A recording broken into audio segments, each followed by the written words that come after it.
What's going on, guys? Welcome back to the channel. We are back at it again. We're doing another interview with another buddy of mine. So, this is probably going to be another long one. I know I didn't tell y'all that on the last one, and it ended up being an hour and 20 minutes. And everybody's like, holy crap, these guys are talking a lot. But Thursdays are the long format days for this reason because these are the days that I set aside for like gear talks when there's a group of us, like we have done with Chef Angry in the past. And then also I've been wanting to do these interviews. I got a couple more people lined up for interviews. We do have DJ back on the channel, but this time it is not going to be current politics and stuff like last time, or I guess it wasn't politics as much as it was veterans health last time. But Yeah.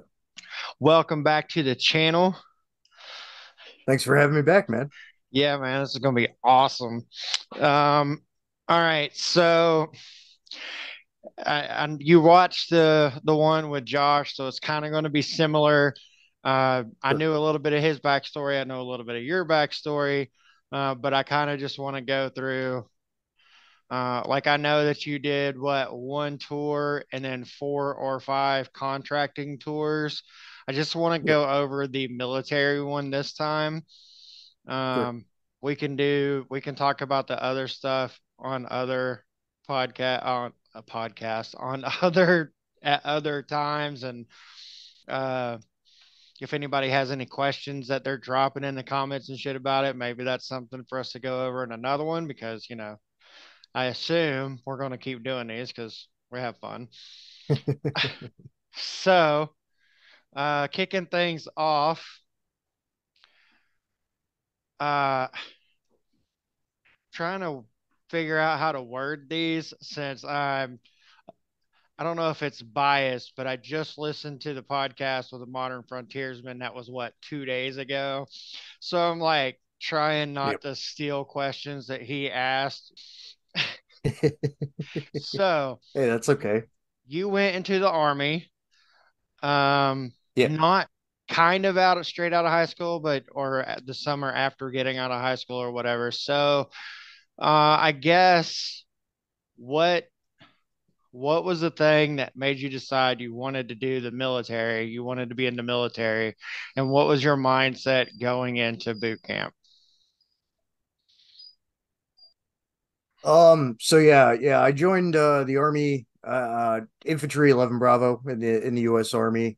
I had a special operations contract, which is an extended service contract basically, but I never got to fulfill that part of my contract, unfortunately, because of injuries. But joined the Army at the end of the summer, beginning of fall, like mid fall of 2005. Um, I'm a big history guy. And so, I ate up and soaked up a lot of history and, media in my youth and everything, just hearing the stories about all these guys back during World War II and Vietnam and everything, and then being a freshman in high school when 9/11 happened, it was a pretty pivotal life-changing moment for everybody that was that age and in that time period. So, I mean, that was our Pearl Harbor, you know. Yep. And I know a lot of people say that, and it was.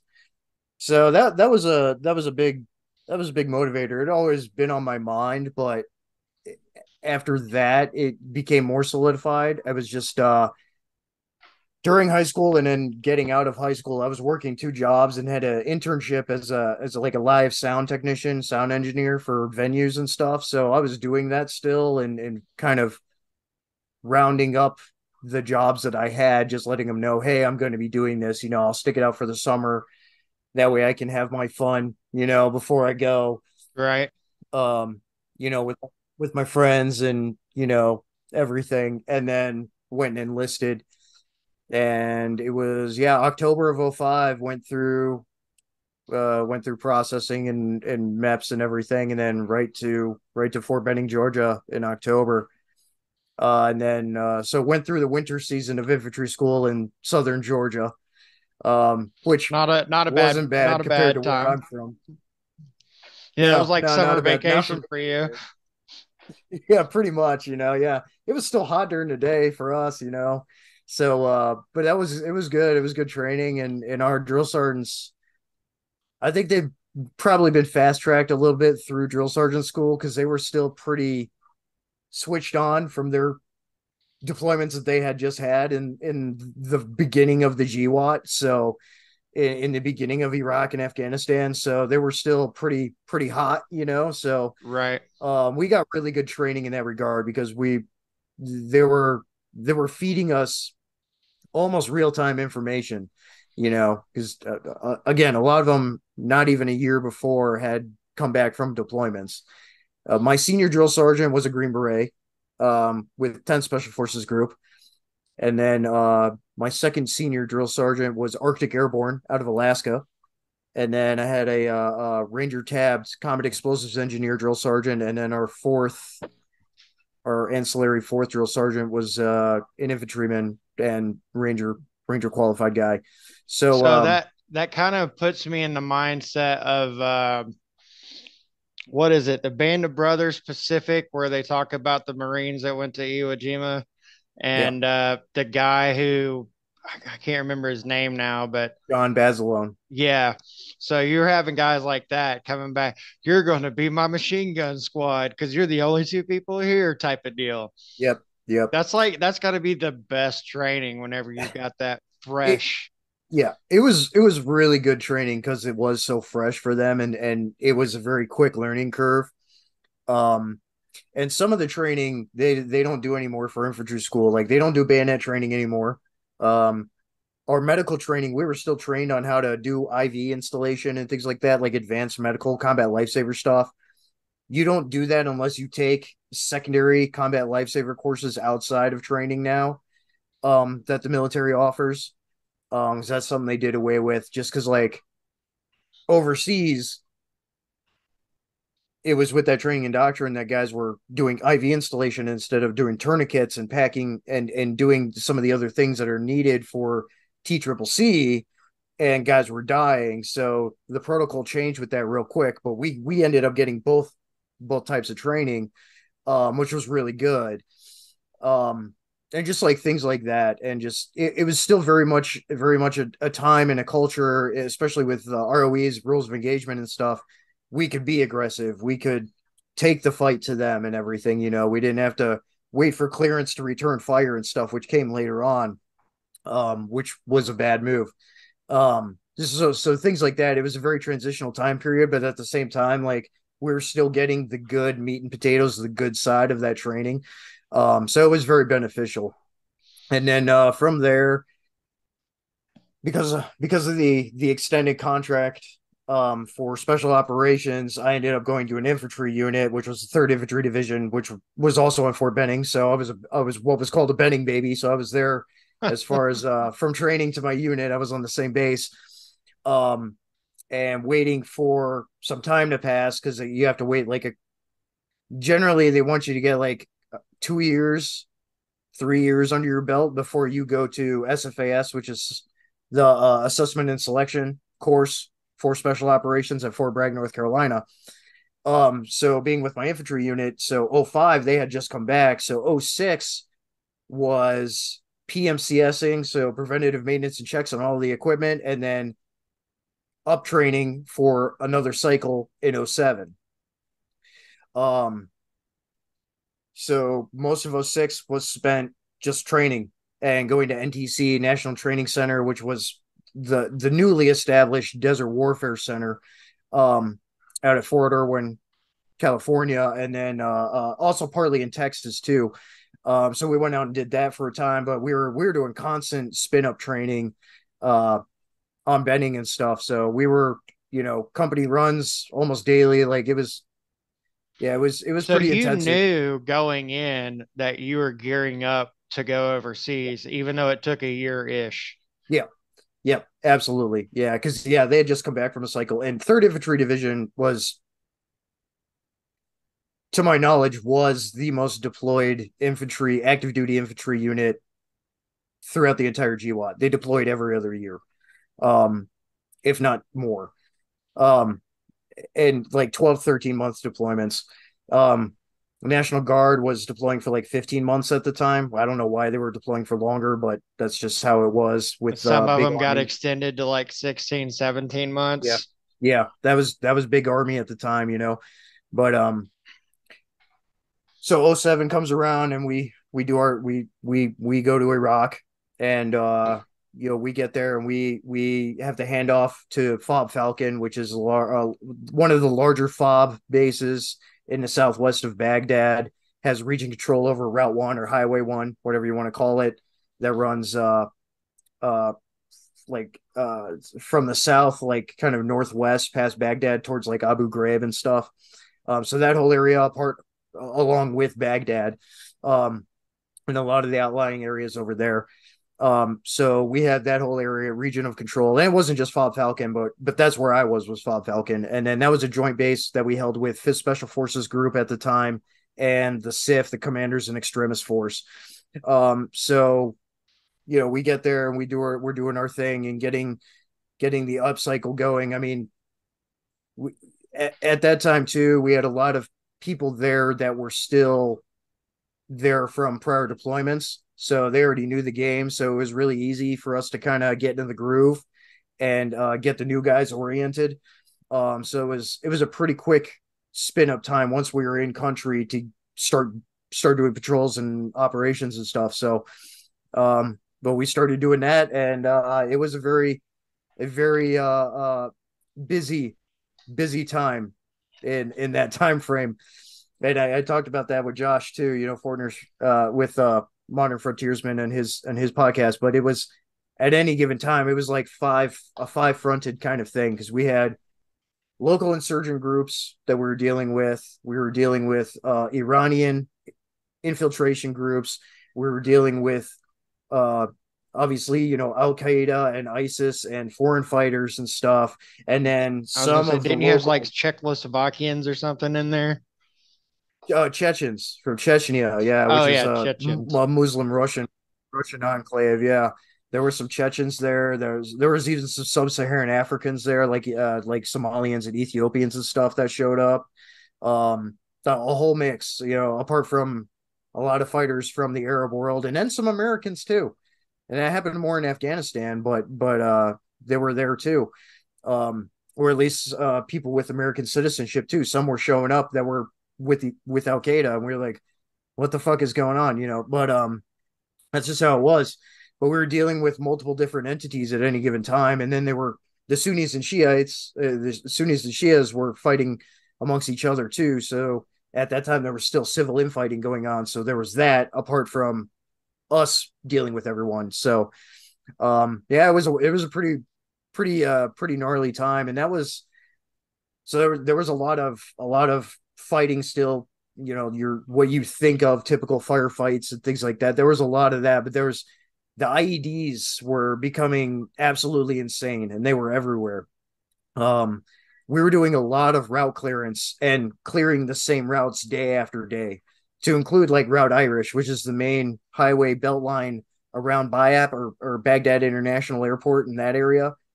Daily clearing of that, daily clearing of Highway 1 and Route 1 and some of the other major routes that connect some of the smaller towns and villages together once you spider web out from Baghdad, and then into Sadr City, which is the large northeast quadrant of the Greater Baghdad area, hotbed for insurgency. So daily operations. Uh, we really only had like one day off a week as far as our rotations between the different like squads and platoons and companies and everything. Like we were kept very busy. Um, and then about 4.5, 5 months in, injury. I had a vehicle roll over and I got injured, so I ended up getting flown home, and that was a pretty long recovery time.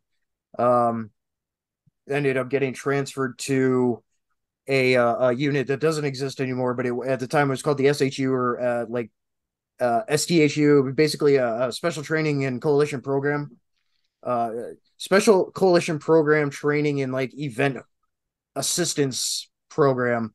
So like international sniper competition, we helped out with that as secondary cadre, and extra hands on deck, but also we were training with the doing training programs with the Brits and the French, the Italians, you name it. We were training with them. The Germans, we were training with them. So a lot of coalition cross training program stuff under TRADOC. I was still an infantryman, but that's what I was doing as basically as cadre, um, assisting cadre with that. And then at the last like 4 or 5 months I was into 2008, it was a unit called the RHU, which was where that unit had gotten split, and then there was a retrain and hold unit.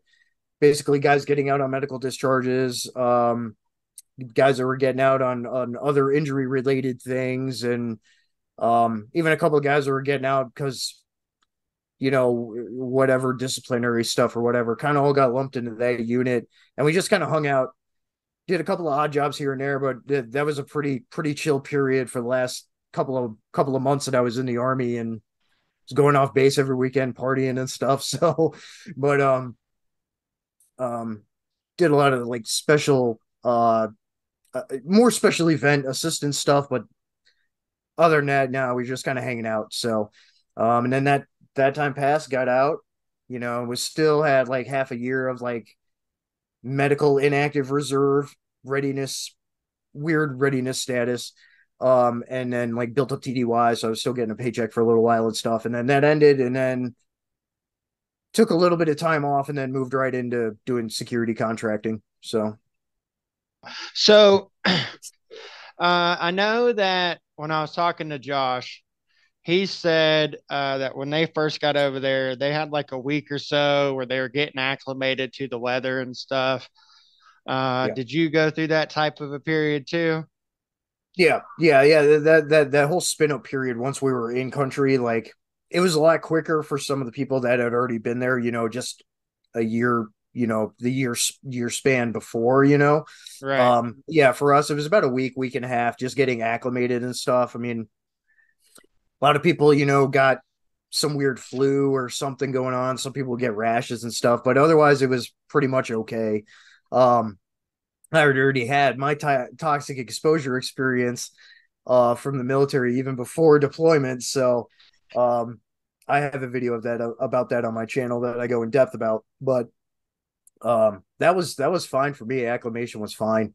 Um, and then just kind of getting used to what the SOPs, the standard operating procedures, and what our TTPs were, and ROE, rules of engagement, and everything were for our area of operations, and what our jobs were. And this was also the time period the spin up for the Iraqi presidential election too. So that increased tensions even more than what they already were. So it was nasty, but we were ready for it. So Yeah, you had a whole year of training that with people that were fresh out, you were ready to go. yeah, Um, yeah, exactly. My sergeants, my team sergeant, and just all of the NCOs in my platoon and everything, man. I mean, they were great. A lot of people rag on the Third Infantry Division because it is a large unit, and there's a lot of people that come through that unit, But my NCOs were awesome, and they didn't do us wrong. They did their best to keep us alive and doing the job right. So nothing but high praises for my immediate leadership as far as that goes. so you're 19, 20 years old in Iraq, a year of training.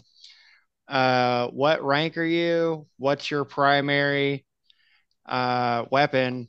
And what did you think your primary job was going to be when you got there before you found out how it was actually going to go? So I was just a private and PFC when I went. So I had an M16A4 with the M203 grenade launcher. So I was a rifleman slash grenadier and assistant to my saw gunner. I would always carry spare ammo for him, apart from all my ammo and everything. Um, yeah, M16A4, love that rifle. The 203, I use that quite a bit. It was good. Um, and yeah, this is like right in that time period, just before they stopped allowing the use of 40 mic grenades and stuff in Baghdad. So, um, but I mean, my expectation going over was that we were going to be in fights, and we were in fights. Um, I probably expected a little bit more, like in the sense of like high speed operations, but infantry does infantry stuff. We did do a lot of joint operations with special operations and the Rangers. We would hold their perimeters for them. We would roll with them to their objectives of what they were doing. So then we would hold, a grid, and buildings around what they were doing and all kinds of stuff. So we were doing that apart from our patrols and doing our route clearances and convoy protection ops and everything else. So it was very busy, which was fine.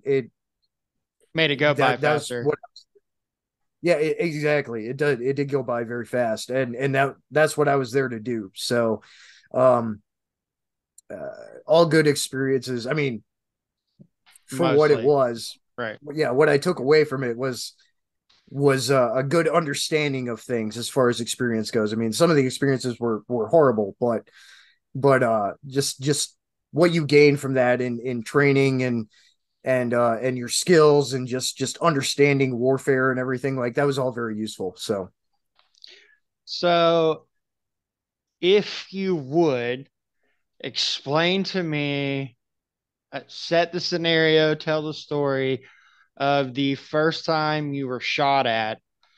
Uh, I want like including like how you felt. I'm pretty sure I've kind of heard this story before if it's the one I think it is. But I want to yeah, I want you to tell it if you would again. But there yeah. are a lot of people out there who think that uh, war is going to be cool and shooting at people is going to be awesome and ducking and taking cover is going to be fantastic. And I question if they actually know what it's like. Uh, yeah, and I did answer this in Q&A number 8 for this month on my channel on my video, but um yeah, it was literally, right after that acclimation period and we were going out and doing things and we were one of our first rollouts was into Solder City and dismounted. We were gonna do we mobile patrol to a certain point and then dismount and do a foot patrol for a certain area, a certain grid area, and then come back to our vehicles and then move and do it again, for the day and things like that, and then roll back. But not 2 minutes after we dismounted, all of a sudden rounds are cracking off, impacting the concrete apartment building or house. I don't know what it was, like a 3-story building behind us, and some of the buildings around us and stuff. And it was probably about 300, 400 meters down the road. Because again, roads, a lot of straight grid roads, but a lot of other spider webby roads in Baghdad. Um, but down the road, probably about between 300 and 400 meters, dudes were popping out of alleyways around corners and taking shots at us. So your react to contact response and how we were taught was initially take a knee, try and figure out what's going on. If you don't have immediate cover, or if you have immediate cover, if you don't have immediate cover, you're getting the cover and figuring out what's going on, figuring out where the shots are coming from. We took that building. We just went into that building right behind us and went up to the rooftop and the upper floor, and the rounds were just coming in because it was like there had to have been 30 dudes down the road with PKMs, AKs, in RPG and stuff. Um, and This they is they were where we just need Josh starting to for the light. sound effects. Yeah, yeah, yeah. It was crazy, but it, and I've said like there was like electricity in the air, like the hair on the back of your neck stands up, like and your adrenaline switches on, and you get like this taste in your mouth with adrenaline. Some people might understand that if they've had that kind of adrenaline dump before, and your senses you just kind of like all of a sudden like animal instincts kick in, and your sense of smell, your vision, your hearing, everything is heightened.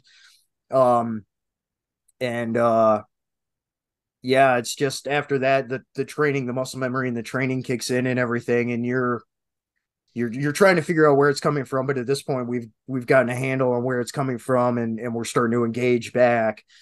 And that I I didn't go black on ammo, which is run out of ammo. I didn't go black on ammo that time because we had extra ammo in our vehicles that were right there at the right in front of the building.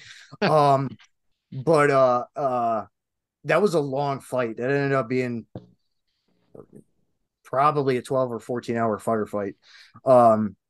Because it wasn't just those guys too. Like there was more guys just pouring in from everywhere. Again, this was a hotbed at the time.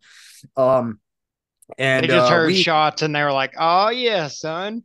yeah, it was on, and it's like, okay, here we go. That was my first thought. The first time it happened, it was like, here we go.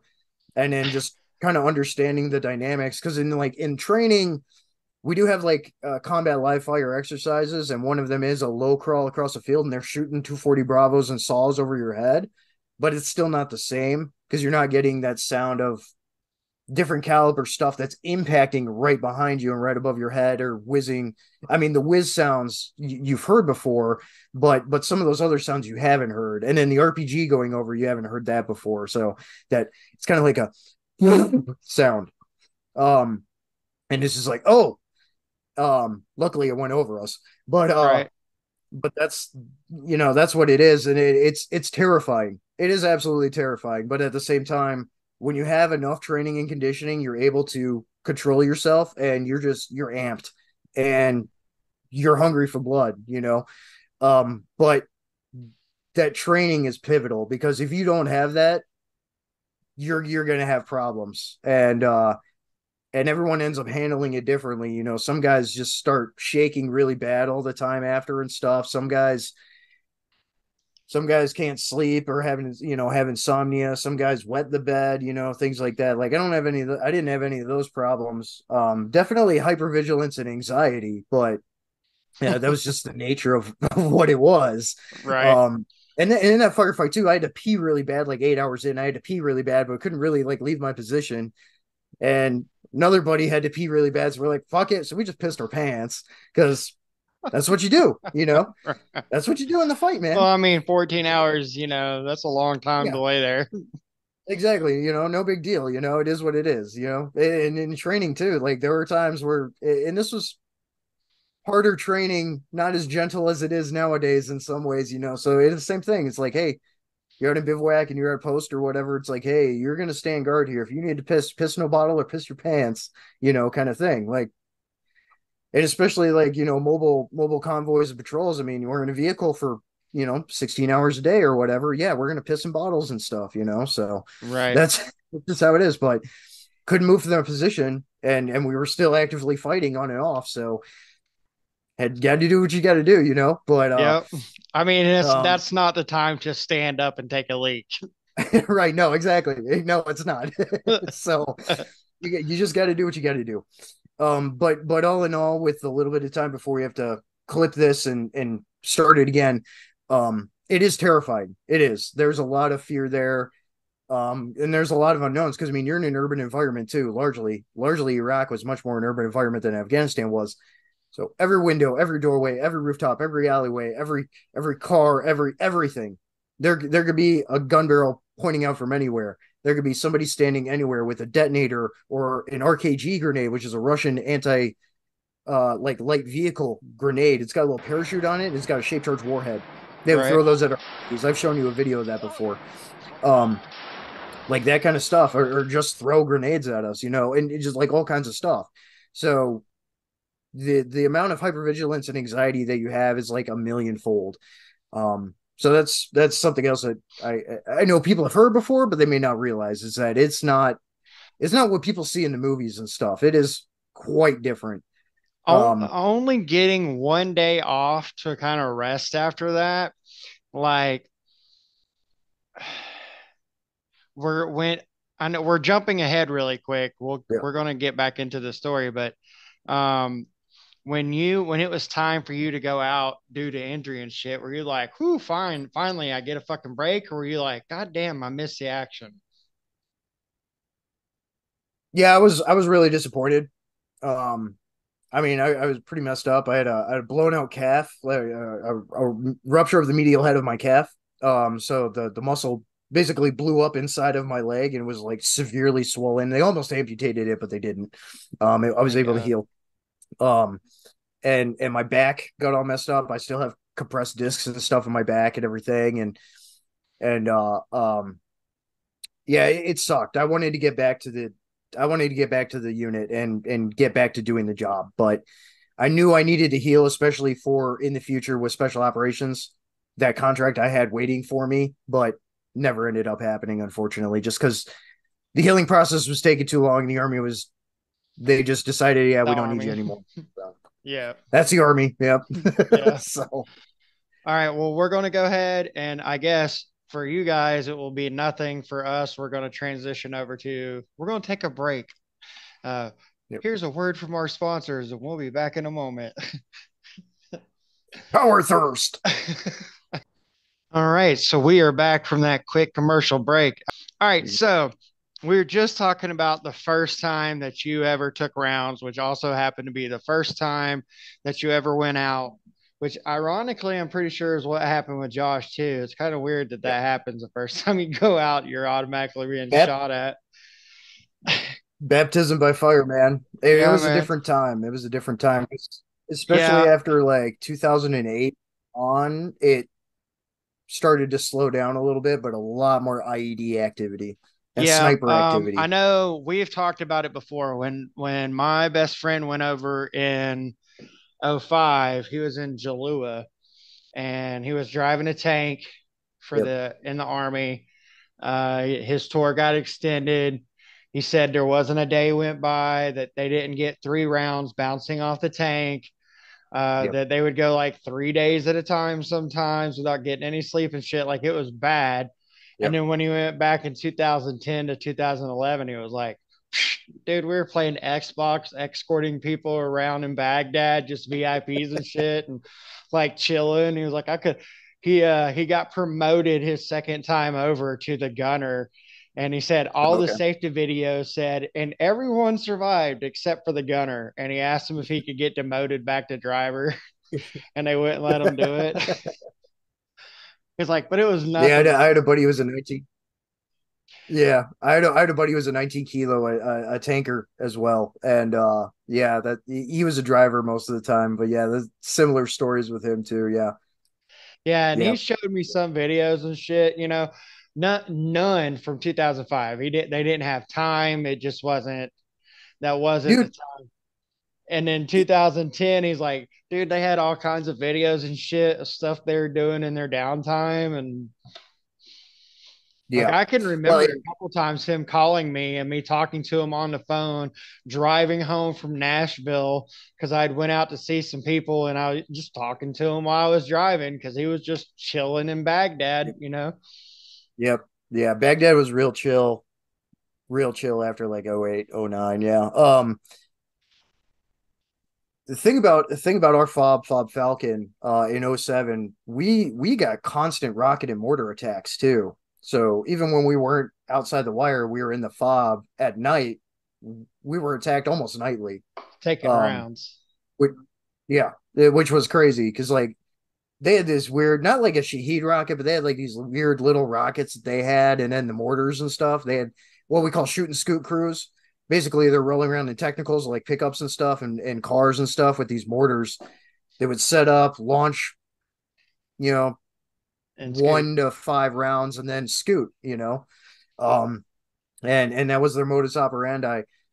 We eventually got them with our Apache helicopter support. We got them, but then more teams would pop up. So it was a cyclical thing. You cut off one But head that and that two more happened too. pop up.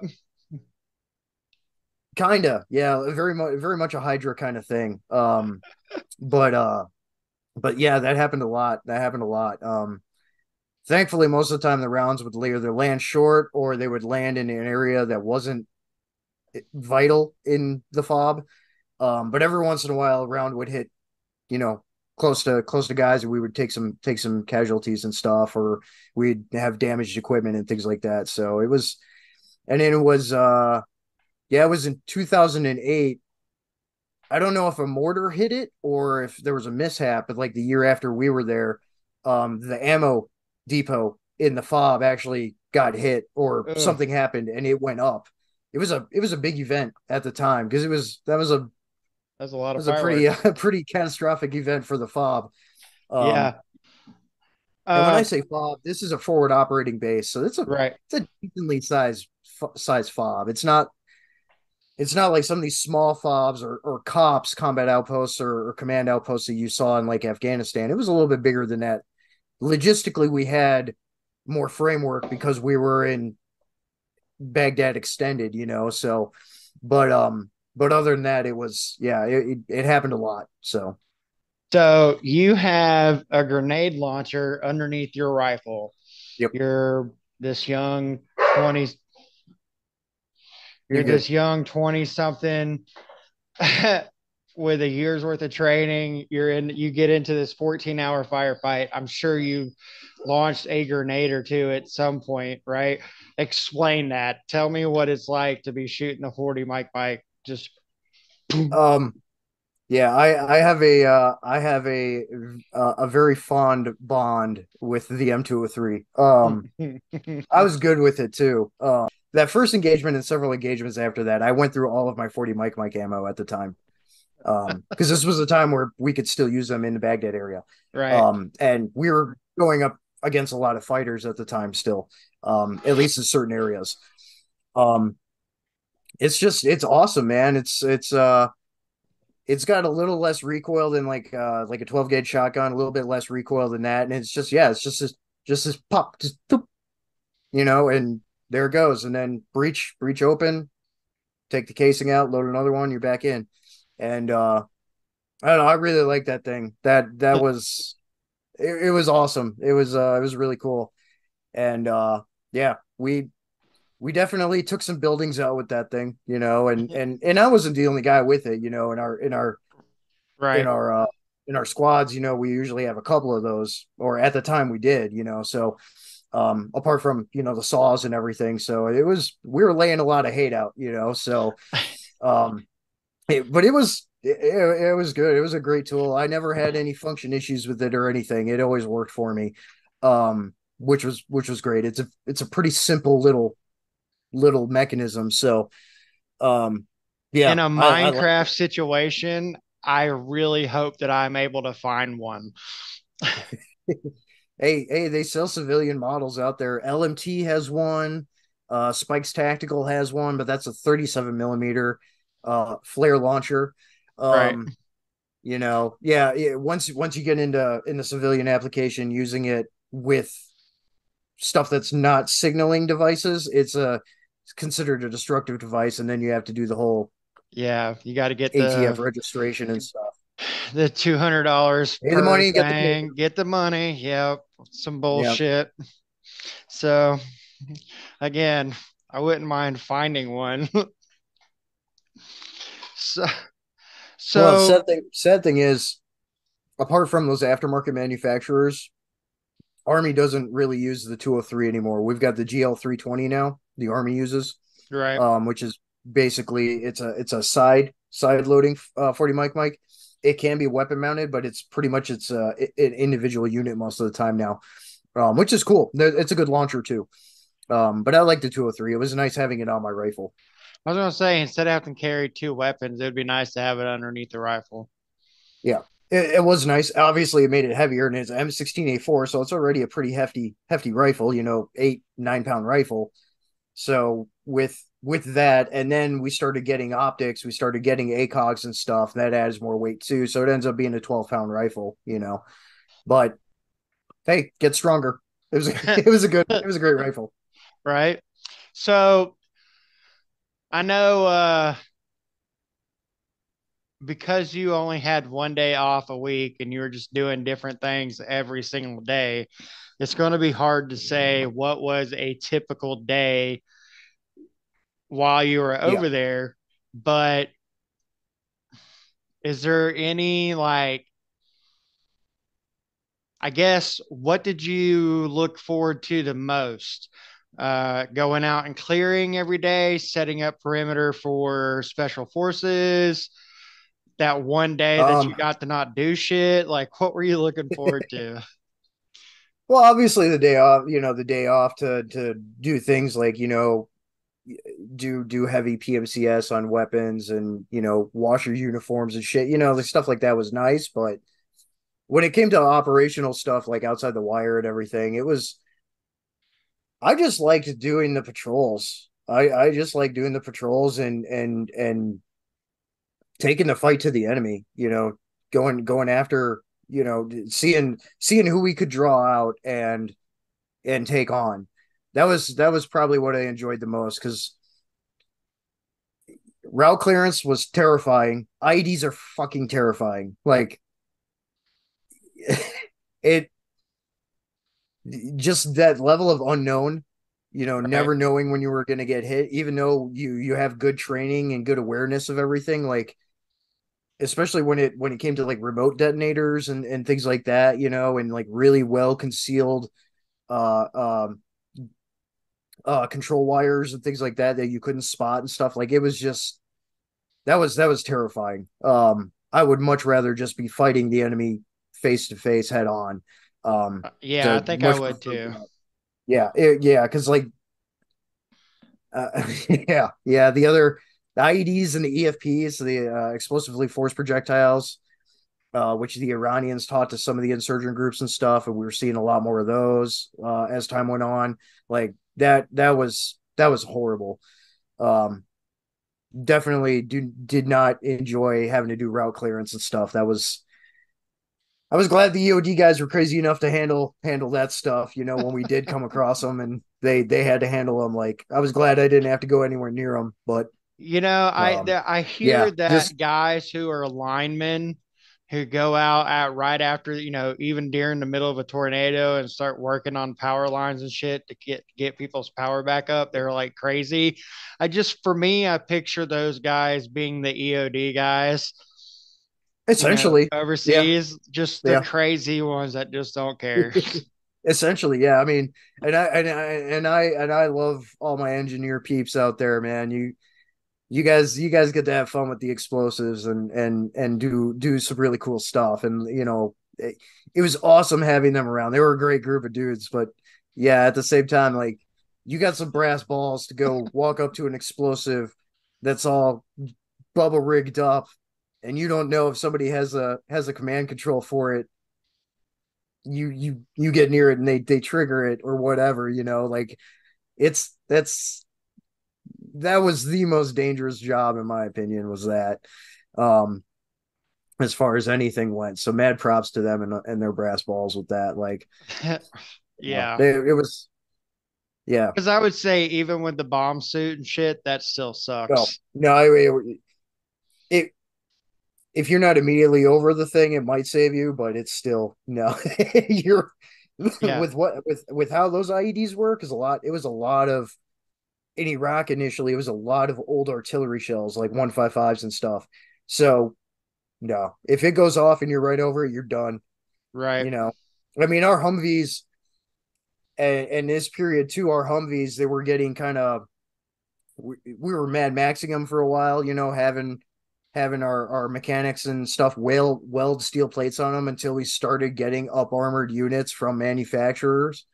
Doing all kinds of Mad Max shit to them like that, just to plus up the armor on them and the survivability. The Humvee is a pretty robust vehicle, and it can take a lot.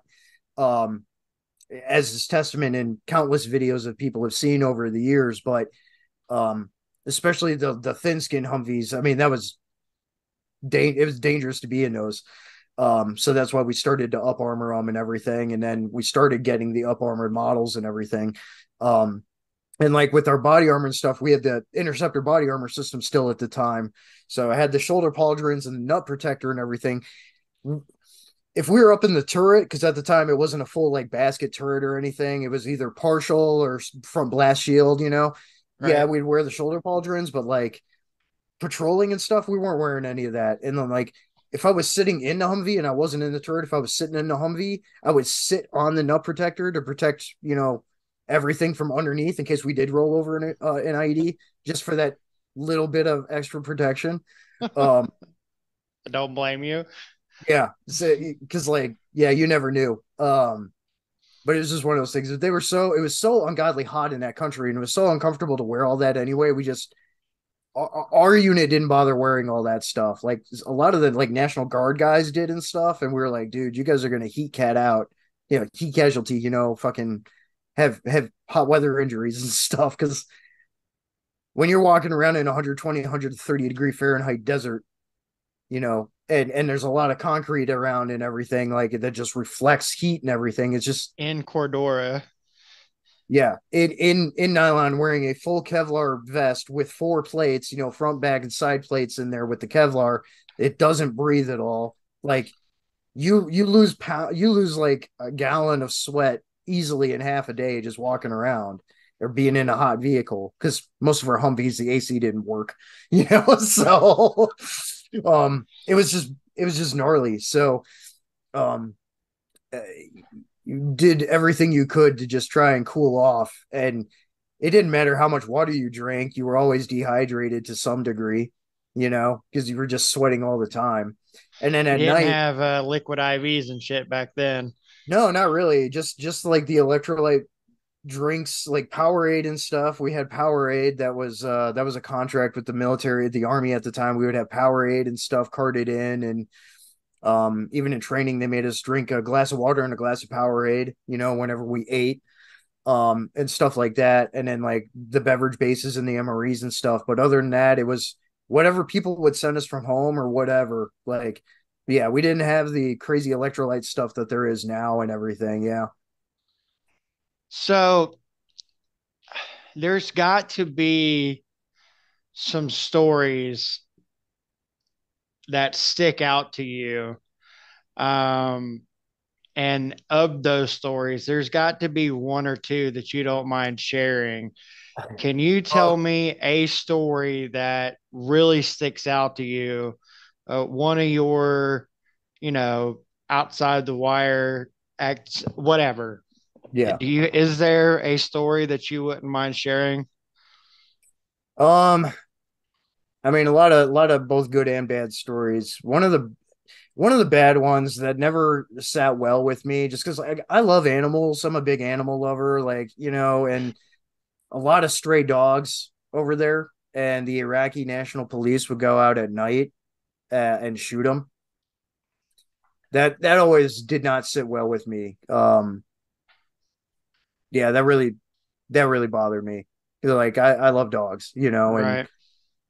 um a lot of guys would get annoyed by them because I mean, they're stray dogs, wild dogs, scavengers and stuff. But they at the same time, I'm like, look, they have probably more of a purpose, a reason to be here than we do, But Right. that's just one of those things that bothered me because like I like animals, I like nature, so that bothered me. But one of the cool things was apart from our interpreter being really cool, his name was Abu. We just called him Abu, but it was like Abu Muhammad something something. He had a long name. Our interpreter was really cool. He was really good at what he did. He had a really cool sense of humor, and I got him kind of starting to like listening to like metal music. Because I had like my little group of guys. We were all the metalheads. But he enjoyed some of the older stuff, Iron Maiden and all that. So that was cool. Um, but like going out and like meeting his family and stuff and his extended family, which was really cool. And some of the community area where he was from and everything, and like meeting those people. Um, that was really cool. Some really good food. Um, seeing the very just day-to-day human side of everything in a war zone was really cool. Um, that was one of those good things that stuck out to me. There is a lot of great people there, um, and a lot of people that don't have animosity towards the West and things like that. So, a lot of people that were happy that we were there. Um, so that always stood out to me. That was really cool, and being able to kind of build some rapport with some of the community and stuff that we were in, and everything. It was really nice. Um, Again, just really nice people, and I mean, it's even after going back and doing contracting and everything, it was very much like that too, and seeing how the country improved over time and was starting to rebuild and everything, um, was really cool to see. a lot of motivation and just good general feeling seeing that, contrary to what we've seen happen in Afghanistan. So I feel like we, at least in some degree, did a good job, Right. did some good things, even though there's still obviously political turmoil and things going on in the country right now, and they're still fighting Zarqawi's ISIS, and things like that. But things have gotten better. Um, so that was always good to hear and see. Was just that, just the resilience of people, and the that base level just commonplace, and being able to build rapport with people is really cool. Right. Um, do you care to share the story of the day you got hurt and leading up the events leading up to that, and then the rollover? Sure, sure. Yeah, so we were actually, from what I remember, because some of it I don't remember. um we were actually doing a route clearance, and so we were rolling along doing route clearance, and you have spacing, between vehicles, much like when you're foot patrolling and stuff. You have space between your vehicles, but we were kind of in a spot where there's a little bit of a choke point, and we did end up bunching up a little bit. And right past that, there was a primary and then a secondary IED daisy chain together. Usually, the secondary is even more powerful than the primary. Just in case. Um, yeah. Um, Knowledgeable TTP for anyone out there. Um, but part of our convoy, basically part of our patrol had already gotten past the primary, and the primary detonated, and that hit a vehicle in front of us, and then the secondary went off and hit a vehicle in front of them, and because we were kind of bunched up still and everything, it created basically a traffic collision of multiple vehicles, and our driver, in reacting to that and trying to get out of the way, swerved, but he swerved right into the ditch, which Iraqi ditches are kind of deep, especially right off the main thoroughfares. Um, so our Humvee ended up rolling over, and I was in the turret at the time, so I ended up flying out, um, and hit the ground and was out, and I landed weird, which was what caused my calf to rupture, and then it messed my back up when I hit two and everything, and woke up and woke up and I was on an airplane to Germany. So So just flying through the air and then flying through the air. flying through the air. Yep, yep. I was out for. I had to. I had. It didn't had have to have been that long. For maybe I. I was probably in and out, but like it was just a blur. So like I don't remember it. Um, Probably somewhere between 30 minutes and 2 hours, just kind of in and out. um just between being dazed and everything, and I had a concussion, pretty bad concussion, I guess, but um really didn't affect me at all that I know of. but I but was uh I was but just thinking about that had no effect on me. right. But So yeah, that really didn't, like, I had no TBI, but like my body was pretty messed up from that. Um, so and muscle injuries take twice as long as bone injuries to heal, if not longer. Um, so especially with a large muscle like your calf having that kind of damage to it, again, they thought about amputating my leg right below the knee. But I talked them out of it. And they let me heal, and it healed 90%. I've got a massive scar tissue and a varicosity, like with that scar tissue on my leg, which a varicosity is a cluster of blood vessels and veins and stuff that tangle together into like a knot. Just because of the healing and the malformation, but you know, I could still rock and everything, and work and everything. Yes, I'm compensated for it, but it didn't really. Besides that period of healing and everything, like, it didn't really deter me from life. So, were you on um, crutches or a cane or anything for a period of time? yeah, yeah, I was on crutches for 6 months, and then I was walking with a cane for Basically up to about 4 months after I got out of the army in 2008. Whew, dang. So a long time. Yeah, A it was a long, while. but Yeah, it was like it was, between a long time of assistance talking is yeah, what I mean. yeah. Yeah, it was a long time. Yeah, yeah. I ended up during the healing process and being on crutches for so long. I did end up getting a blood clot in my leg too, but that I got that resolved with medication. Um, but yeah, it was pretty gnarly. But it was taking long enough between that and everything else that the army was like, okay, we're just going to med board you out at the end of your contract here. Which a medical board is just a medical discharge. It's an honorable discharge. Um, and for a period of time after that injury had happened, I had actually been put on what was called a TDRL, which is a temporary disabled retired list. Even though I was still in the army, they had put me on on like a disabled retired status. So I technically have two honorable discharges, even though It was just the one. I was still doing things. It was weird. That's how the army works.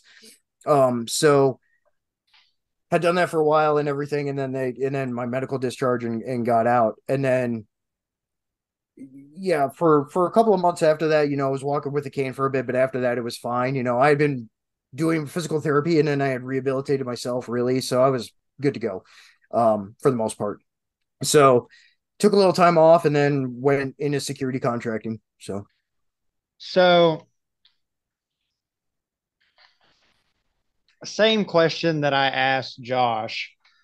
Um, Post deployment, post contracting, post horrible pullout, and all the things.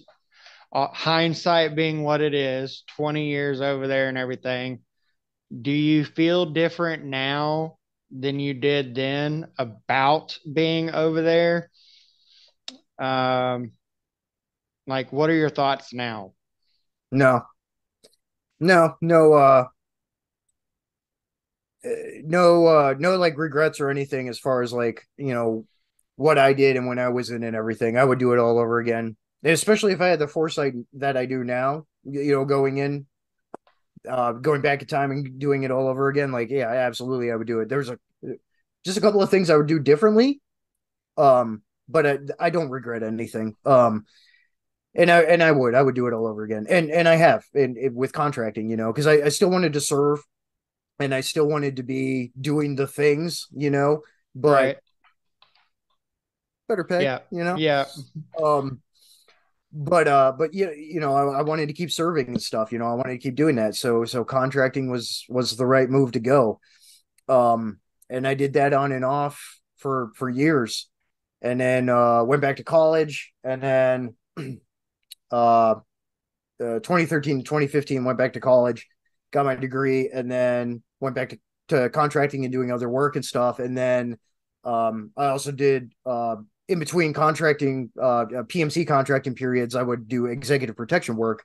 So when I wasn't in the Middle East, when I wasn't in Iraq and stuff, I was in Mexico or Colombia or whatever, or here stateside doing stuff. So um, I've always had good work ethic. So I just went back to it, and I just under this administration things have changed obviously, and I talked about that a little bit with Josh in the Modern Frontiersman podcast I just did too. Right now I don't do any defense or federal contracting for good reason with this administration. Right. Um, if when that changes, yes, I'll go back to it, but right now, absolutely not. Um, when the Afghanistan pullout was happening 2 years ago now, and it is starting the anniversary of 2 years now. Um, I was on a global deployment ERT team, an emergency response team, with a contractor. Apart from working a domestic contract, we were spinning up to go assist in the withdrawal, but we got denied, and that was one of the final straws that broke the camel's back. Apart from what was going on during lockdown and everything, so not happy with it. So private client, private sector only stuff right now. So Right. For, I mean, yeah, understandable. Yeah. So, what is having gained all the knowledge that you have for multiple deployments, one with the military and then the private contracting, Iraq, um, Mexico, Afghanistan, like all the things. With the way things are going and being in the community that we're in, what is some one piece of advice about war that you could give people, um, whether it be what what to expect or what to do or anything like that? What would be one piece of advice, and then what would be as things to look out for, whatever, Yeah. and then Um, what would be the one thing for, like, always remember the things to look forward to, like give me the down and dirty advice and then give me the one upside thing. sure. Um, some of the things I would suggest is to choose your battles wisely, especially when you don't have the logistical resources and support big military does. Learn how to pick your battles. Learn the learn train your ass off. Train. Learn your TTPs and everything about how to utilize skills to pick your battles and stay under the radar as much as possible. Um, for small groups and small communities. Um, Another is just have situational awareness. Just be aware, because if something doesn't look right or doesn't feel right, it probably isn't right. So, Trust your trust your gut. instincts. Yeah. Yeah, trust your instincts, trust your gut, trust your skills. Trust those developed, honed skills. Um, Learn how to be adaptive and resourceful too. That's something I've learned from contracting. Be adaptive and resourceful, because you got to work with what you got and what you can make and what you can acquire. So, and sometimes that may not be a whole hell of a lot. So Right. you need to be pretty creative. So use that other side of your brain, be creative, because you'll need it, for a number of different situations. Right. Um, and that's one of the upsides. I guess one of the upsides too with all of it is you'll really understand the kind of person that you are experiencing that kind of thing, what you're capable of, what you can endure, just the kind of person that you are. You will become a very resilient person. You'll be able to endure a lot of hardship, um, a lot of discomfort, being in the elements and just being in that kind of situation, or you'll crumble. You know, and that's definitely probably a different community than ours. So Yeah. there's a lot of people who are not ready for it. Even natural disasters, there are people who still do not. They live in an area that's highly susceptible and prone to a natural disaster, yet they don't plan accordingly and don't have a backup plan or two. Yep. That's a problem. Um, That last minute rush to get the plywood to nail up over the windows and no gas for the generator, no food in the pantry. Yeah, exactly. And a plan to get out of there if it gets too bad, and a plan of resilience. How are you going to endure this if something happens and you do lose a lot of what you have, and your semblance of stability with your home or whatever? Like, how are you going to handle that? It's something you need to prepare yourself for, but also condition yourself with is resilience. And it's one of the greatest human qualities that we have is resilience. Because people in the past, and being a big history guy, people in the past have endured a hell of a lot more than what we endure right now and got through it okay. Right. So we can too. With a You know, lot less than what we have now. exactly. You got to work with what you got, and what you can make and acquire and everything. So, resilience, that is one of a huge benefit, something that you'll learn about yourself as much as what you'll have going into the a number of different situations. I like that. That was really good. That was perfectly put. Um, Thanks, man. so DJ, thank you very much for coming on here and giving some time to let me nerd out and pick your brain about stuff being overseas. Yeah. Like I said with Josh, this really, guys, this is me being selfish, and you guys get to benefit from this because I really just was doing this for me because I'm a nerd Hey, like that. it's all good. I think both talks go together really well. So Yeah, everyone everyone who's here, go check out Modern Frontiersman. Everyone who's at Modern Frontiersman, come check out this talk too, because I like doing these kinds of talks. I don't have any problem talking about it like some people do. So I mean, some things I won't talk about, but it's neither here nor there, you know. right. And like I was talking about with Josh, we were talking about you after the record about the whole round table thing, getting some guys together and having some discussions. Doesn't necessarily have to be about war as much as the preparedness Yeah, side and things or tactics and stuff like that. So there will be, I mean, other than that, I mean, fuck, dude, I'll have you back on. I hope to have you back on numerous times because I always enjoy talking with you. Um, yeah. Anytime, so man. guys, as this video is premiering, obviously we've been watching, hope, in the comments or whatever. Hopefully people have been commenting. If not, leave comments down below, and in the next video we'll try to get back to those comments. DJ has been doing a monthly Q&A, 8 months now. He's been doing a video response to questions, and I've gotten in on some of those. Has been pretty awesome. You're about to change gears on that and go to a live stream Q&A, which is going to be pretty awesome. Hopefully I'm not going to be working during those times all the time, and I'll be able to get in there on that. Maybe I'll be able to remember some of my questions. If I didn't say at the beginning of the video, DJ is going to be tagged up here, but he'll also be down in the description. Make sure you go and check out his channel because he's got some really good stuff on there. Um, you know, all the things, plug all the things, and make sure you hit the like, make sure you hit the subscribe button on me and DJ. If you're not following DJ, what the fuck are you doing? What are you doing with your life? All right, guys. Right. So we're going to go ahead and wrap this up. Remember to stay ready so you ain't got to get ready. And Metal up. uh, Out. all right, guys.